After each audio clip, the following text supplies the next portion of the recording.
तो जैसा कि हम लोग बोले थे कि basic electrical engineering chapter start कर रहे हैं हम लोग इंजीनियरिंग सेमेस्टर का। और बेसिक कहा जाए बेसिक नेटवर्क का। देखिए आपका मतलब ये इलेक्ट्रिकल पढ़ने से पहले आपको करंट का मतलब पता होना चाहिए, सर्किट का मतलब पता होना चाहिए। तो सबसे पहले आपका बेसिक मजबूत अगर होगा ना, अगर आपका बेसिक मजबूत है तो कोई भी हाई से हाई लेवल सवाल जो है आपका खटाखट बनेगा। ठीक है, तो हम लोग सबसे पहले देखेंगे बेसिक के बारे में। ये सर्किट क्या होता है, करंट क्या होता है, क्योंकि करंट तभी होगा जब सर्किट होगा। तो सबसे पहले हम लोग जानेंगे सर्किट के बारे में कि इलेक्ट्रिकल सर्किट क्या होता है। ठीक है, इलेक्ट्रिकल सर्किट, सर्किट को हम लोग सी के टी भी लिख सकते हैं। ठीक है, शॉर्ट फॉर्म इसका। इलेक्ट्रिकल सर्किट क्या होता है, इलेक्ट्रिकल सर्किट क्या होता है, आप देखे होंगे आपके घर में भी एक सर्किट होगा तभी तो करंट फ्लो हो रहा है, क्योंकि अगर सर्किट होगा तभी करंट फ्लो होगा। तो उसमें आप देखे होंगे पंखा लगा होता होगा, टीवी लगा होता है, बल्ब बल्ब लगा हुआ होता है। तो इलेक्ट्रिकल सर्किट है क्या, यही सब चीजों का कॉम्बिनेशन है। तो इसको हम लोग कह सकते हैं it is interconnection of electrical element.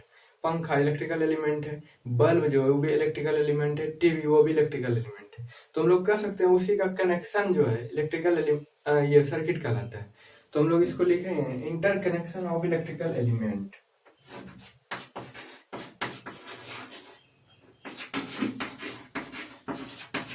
Interconnection of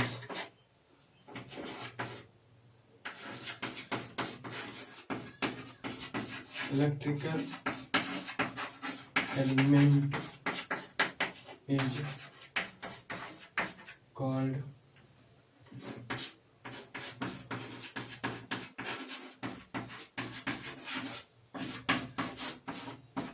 electrical circuit.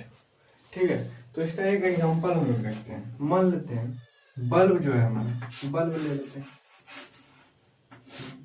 ये एक सोर्स से जुड़ा हुआ है, कोई भी करंट जाता होगा आई, तो इसी को हम लोग क्या कहेंगे, सर्किट। अब ये बल्ब रेसिस्टिव होता है, कैपेसिटिव, कुछ भी हो सकता है, इसमें लोड जुड़ा हुआ रहेगा और क्लोज पाथ बनाता हो, उसको कहेंगे सर्किट। ठीक है, तो हम लोग सर्किट के बारे में जानेंगे। अब सर्किट बना तो उसमें करंट आएगा। ठीक है, तो हम लोग करंट के बारे में जानेंगे, इसको लिख लीजिएगा।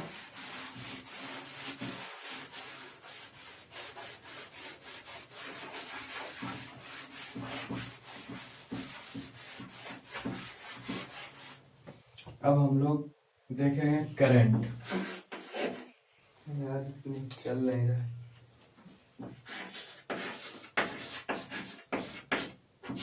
करंट को आई से डिनोट करते हैं।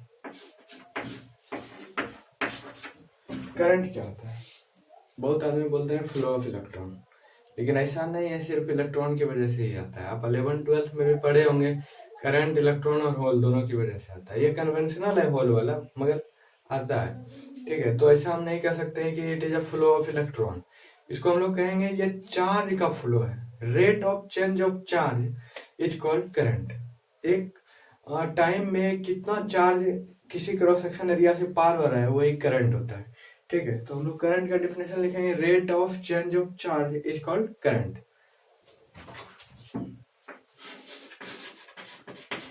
Rate of change of charge is called current. ये बोल सकते हैं मैथमेटिकल डिफिनेशन। और हम लोग अपने भाषा में बोले तो फ्लो ऑफ चार्ज, किसी भी क्रॉस सेक्शन एरिया से कितना चार्ज फ्लो कर रहा है वही उसका करंट होता है। ठीक है, तो ऐसा हम लोग लिख सकते हैं, दोनों डिफिनेशन आपको मिलेगा लिखा हुआ। इसको rate of change of flow of charge को क्या लिख सकते हैं, आई बराबर चेंज को किससे दर्शाते हैं, dq/dt, ये फॉर्मूला आता है। और इसको लिख सकते हैं करंट को, और flow of charge, flow of charge is called current. ठीक है, करंट को आई से डिनोट करते हैं। इसका एसआई यूनिट क्या होता है? एम्पियर होता है। ठीक है, करंट का एसआई यूनिट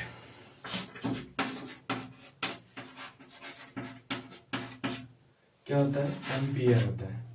ठीक, तुम लोग करंट देख लिए कि इसका एसआई यूनिट क्या होता है। अब देखते हैं इसके टाइप के बारे में। करंट आपको समझ में आ गया होगा, ज्यादा है नहीं कुछ।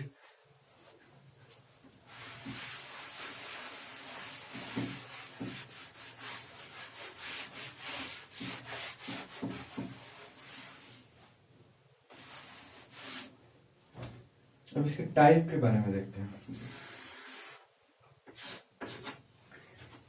आप देखे होंगे करंट लिखा हुआ होता है, लेकिन आप ये जानते हैं कि करंट कितने प्रकार का होता है? हाँ, करंट मेनली 3 प्रकार का होता है, वो आज हम बताएं। पहला होता है कंडक्शन करंट, और दूसरा होता है कन्वेक्शन करंट, और तीसरा होता है डिस्प्लेसमेंट करंट। आप डिस्प्लेसमेंट करंट 12th क्लास में पढ़े होंगे। ठीक है, और कंडक्शन करंट तो ये है, हम लोग सिर्फ कंडक्शन पढ़ते हैं, लेकिन हम लोग टाइप देख लेते हैं करंट कितना प्रकार का होता है। तो फर्स्ट होता है कंडक्शन करंट, दूसरा होता है कन्वेक्शन करंट, तीसरा होता है डिस्प्लेसमेंट करंट। तो हम लोग लिखते हैं कंडक्शन करंट पहला होता है कंडक्शन करंट, ठीक है, और दूसरा होता है कन्वेक्शन करंट, कन्वेक्शन करंट, तीसरा होता है डिस्प्लेसमेंट करंट।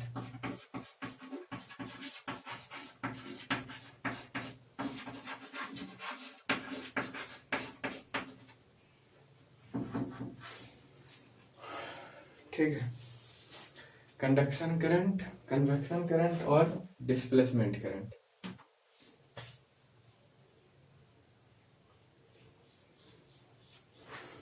तो अब है कोई भी चीज है तो उसके नाम से हम लोग जानने की कोशिश करेंगे कि वो है क्या। आप पहला चीज देखिए, ये दोनों को हटा देते हैं। कंडक्शन करंट देखिए क्या है।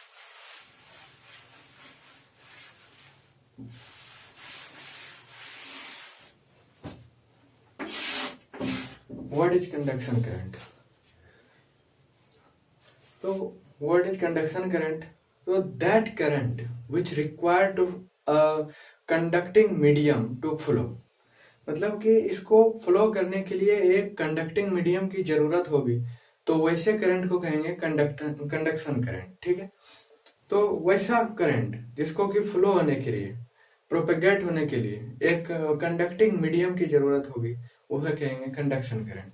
ठीक है, अब एक कन्वेक्शन करंट क्या होता है? कंडक्शन करंट लिख लीजिए।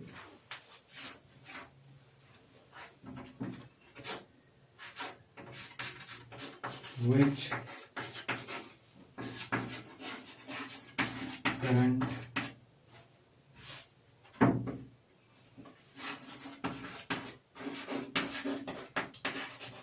require conducting medium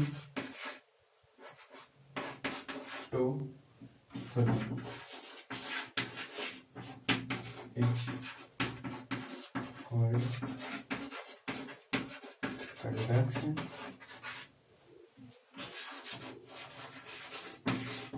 current. Conduction current density क्या होता है? J equal to sigma into T vector. ये क्या है? ये है ओम्स लॉ। ओम्स लॉ का पॉइंट फॉर्म इसको बोलते हैं। ओम्स लॉ है, ठीक है, इसको क्या बोलते हैं? Point form.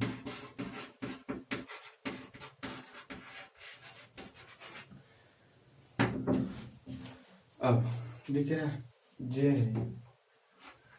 J J is equal to sigma. Sigma क्या है? कंडक्टिविटी है। ठीक है, तो ओम्स लॉ हम लोग बताएंगे आगे, अभी आप ये लिख लीजिए, इम्पोर्टेंट।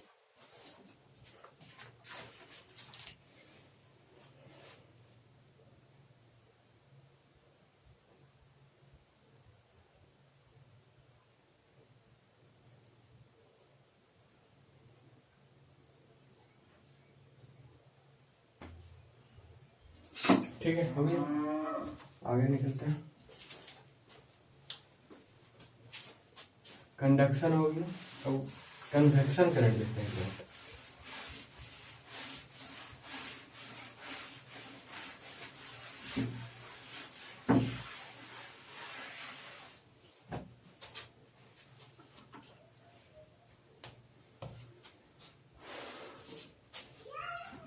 दूसरा हम लोग देख रहे हैं कन्वेक्शन करंट।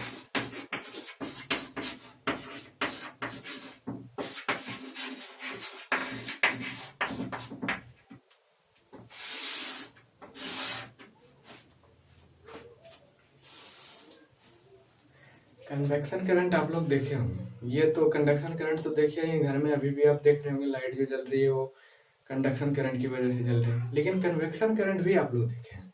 अब आकाश में जब बिजली कड़कता है तो वो देखे हैं, कभी कभी सुने होंगे कि वहां पे मतलब कि बिजली गिरा है। इसका मतलब क्या है, वहां पे करंट आया है, लेकिन कोई तार तो ऊपर से वायर लगा हुआ तो नहीं है ऊपर से नीचे जो करंट आ गया नीचे, तो वहां पे क्या होता है कंडक्शन करंट, ये कन्वेक्शन करंट देखने को मिलता है। तो वैसा करंट जिसको कि फ्लो होने के लिए कोई भी कंडक्टिंग मीडियम की जरूरत ना हो, उसे क्या कहेंगे, कन्वेक्शन करंट। ठीक है, जो वो बिजली गिरता है वहां पे कन्वेक्शन करंट का रोल होता है। ठीक है, गर्मी बहुत है। ठीक है, तो हम लोग देखते हैं कन्वेक्शन करंट क्या होता है। समझ में आ गया कि जिसको फ्लो होने के लिए कोई भी कंडक्टिंग मीडियम की जरूरत ना हो, उसे क्या कहेंगे, कन्वेक्शन करंट। ठीक है, लिख लेते हैं।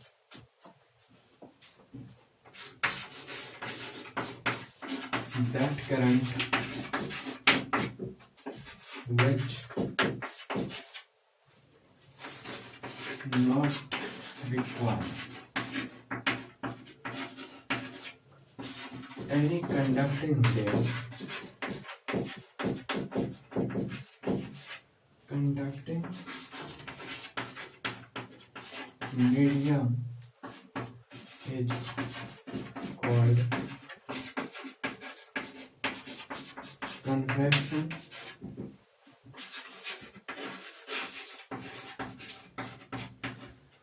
करंट। दूसरा नंबर है, नोट कर लीजिए। कन्वेक्शन करंट क्या होता है, नोट कर लीजिए।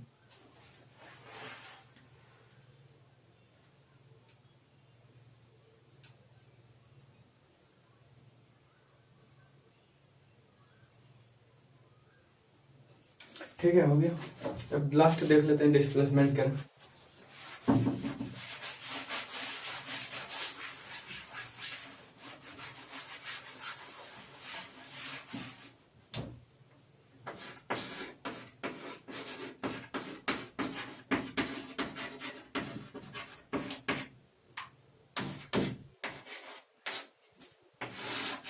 Displacement current, what is displacement current? तो ये आपको कैपेसिटर में देखने के लिए मिलेगा। कैपेसिटर आपको पता होगा क्या होता है, नहीं पता है तो हम आगे बताएंगे। अभी देख लेते हैं कि ये होता क्या है, इसका मीनिंग क्या है, डिस्प्लेसमेंट करंट कहाँ होता है। ये आप 12th में पढ़े होंगे शायद, क्या है, मॉडर्न फिजिक्स में आप पढ़े होंगे ये डिस्प्लेसमेंट करंट। तो इसका डेफिनेशन हम लोग देख लेते हैं। मान लीजिए कोई भी यहाँ पे, अभी हम बताएंगे ये कैपेसिटर क्या होता है। आपको बेसिक नॉलेज तो होगा, ये चार्ज ये स्टोर करता है। ठीक है, यहाँ पे लगा हुआ है कोई सोर्स, तो यहाँ पे चार्ज आएगा क्योंकि यह चार्ज स्टोरिंग डिवाइस, इधर माइनस आएगा। ठीक है, और ये टाइम के साथ बढ़ते जाएगा। तो करंट क्या होता है, अभी तुरंत हम लोग पढ़े हैं कि change in charge, rate of change in charge is called current. तो यहाँ पे देख रहे हैं हम लोग कि यहाँ पे चार्ज बढ़ते जा रहा है टाइम के साथ, टाइम बढ़ते जा रहा है, यहाँ पे चार्ज बढ़ते जा रहा है, बढ़ते जा रहा है, जो भी इसका कैपेसिटी वहां तक जाएगा। तो यहाँ पे चार्ज तो वेरी कर रहा है। मान लीजिए पहले 5 कूलम था, अभी 10 कूलम हो गया कुछ देर के बाद, तो चार्ज तो वेरी किया, तो इसके वजह से कुछ करंट तो आएगा। तो उस करंट को, यहाँ पे जो करंट आया इसके वेरिएशन के कारण, उस करंट को कहते हैं डिस्प्लेसमेंट करंट।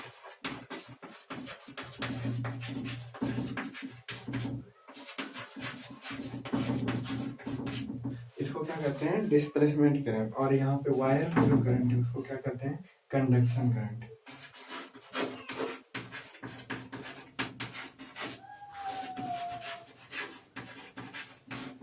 ठीक है, तो डिस्प्लेसमेंट करंट समझ में आया। जो यहाँ पे वेरिएशन है चार्ज का, उसके कारण जो करंट आएगा उसको क्या कहेंगे, डिस्प्लेसमेंट करंट। लिख लीजिए इसको, ठीक है। तो आज हम लोग क्या क्या देखे कि करंट कितना प्रकार का होता है, करंट किसके वजह से आता है, चार्ज के चेंज की वजह से आता है, रेट में चार्ज का जो चेंज है उसकी वजह से आता है। तो आज यहीं तक रहने देते हैं, वीडियो ज़्यादा लंबा हो जाएगा। कल हम लोग ओम्स लॉ देखेंगे और ऐसा सोचेंगे कि ओम्स लॉ आपको बताते हैं कि V equal to I R होता है। सब कहते हैं कि V डायरेक्टली प्रोपोर्शनल I, तो वो आया कहाँ से, थ्योरेटिकल नहीं है, हम उसको मैथमेटिकल प्रूफ करेंगे कि V equal to I R कहाँ से आया, ठीक है। और J equal to sigma E भी कहाँ से आया, ये सब ओम्स लॉ का ही पार्ट है। तो इसको हम लोग बहुत ही बेसिक में देखेंगे और डिटेल में देखेंगे, उससे डिटेल तो हमको नहीं लगता है कि होता होगा, बहुत ज्यादा डिटेल में देखेंगे। ओम्स लॉ कल हम लोग पढ़ेंगे, ठीक है। तो Ohm's law in the scientific form कल हम लोग देखते हैं। ओके, दैट्स इट, आज यहीं पे रखते हैं, ठीक है। Okay, bye.